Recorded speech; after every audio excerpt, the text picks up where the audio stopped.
¿Sabías que elegir entre bienes raíces comerciales o residenciales puede ser la diferencia entre un flujo de caja constante o una pérdida significativa?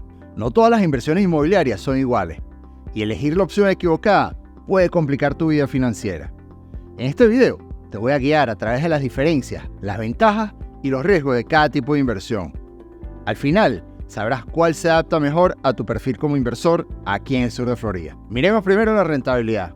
Las propiedades comerciales tienden a generar un rendimiento anual entre el 8 y el 12%, lo cual es bastante atractivo. Esto se debe a que los contratos de arrendamiento son más largos y ofrecen más estabilidad. En lugares como Brickell o Downtown Miami, los locales comerciales pueden estar alquilados por 5 a 10 años, lo que garantiza ingresos previsibles. Pero no todo es tan sencillo. Si uno de esos locales queda vacío, encontrar un nuevo inquilino puede llevar meses. Y esos meses sin ingreso puede ser devastador. Por otro lado, las propiedades residenciales generan un rendimiento más modesto, entre un 4 y un 7%, pero ofrecen una demanda constante. Las familias y los profesionales siempre necesitan un lugar para vivir.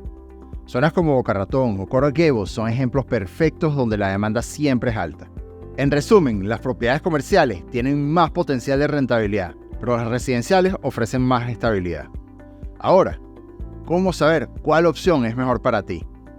Te lo cuento en un momento, pero antes déjame mostrarte una historia fascinante sobre el desarrollo de Bayside Marketplace.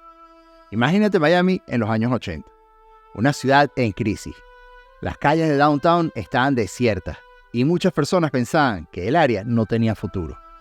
En ese contexto, un grupo de inversores decidió apostar fuerte por un proyecto que cambiaría la historia, el Bayside Marketplace.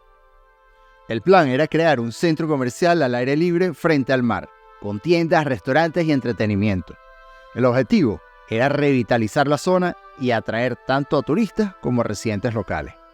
Pero no todos estaban convencidos de que funcionaría. Hubo mucha resistencia. La pregunta que todos se hacían era, ¿quién querría venir al downtown en estas condiciones?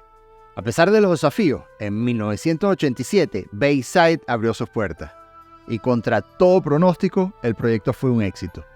En su primer año, atrajo de miles de visitantes y se convirtió en un referente del desarrollo comercial en Miami. Ahora, hablemos de los riesgos. Con las propiedades comerciales, uno de los mayores desafíos es la vacancia prolongada. Si una tienda o un restaurante cierra, puede pasar meses o incluso años hasta encontrar un nuevo inquilino.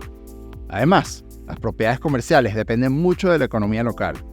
Si los negocios cierran, las rentas también se ven afectadas. En el caso de las propiedades residenciales, el riesgo más común es la morosidad en los pagos. Aunque hay alta demanda de vivienda, siempre existe la posibilidad de que un inquilino deje de pagar. Y si las leyes locales protegen demasiado al inquilino, los desalojos pueden ser complicados. Volvamos a la historia de Bayside. Todo iba bien para Bayside, hasta que llegó la crisis del 2008. Los turistas dejaron de venir, las tiendas comenzaron a cerrar y el flujo de caja se detuvo. Los propietarios de Bayside se enfrentaron a una situación complicada. Bajar los alquileres para retener a los inquilinos o asumir meses de vacancia. Fue una época de decisiones difíciles. Los administradores debían pensar, cada día era una lucha por mantener el producto a flote. Por cierto, un pequeño paréntesis. Soy Enrique Urdaneta, consultor inmobiliario aquí en el sur de Florida. Si tú también quieres aprender a manejar este tipo de desafíos en tus inversiones, agenda una consulta personalizada conmigo. Haz clic en el enlace en la descripción y trabajemos juntos en tu próxima inversión. El financiamiento es otro factor importante. Los préstamos para propiedades comerciales suelen requerir entre un 20 y un 30% inicial y tienen tasas de interés un poco más altas. En cambio, los préstamos residenciales, el FHA, requiere solo de un 3.5% inicial, lo que facilita mucho más el proceso para los inversores primerizos. Volvamos a Bayside. A pesar de los desafíos, Bayside se reinventó. Renovaron el espacio, agregaron nuevas atracciones y se enfocaron en ofrecer experiencias únicas. Hoy, Bayside es uno de los destinos más concurridos de Miami. Siempre es importante tener una estrategia de salida. En propiedades comerciales, el intercambio 1031 es una excelente opción para diferir impuestos.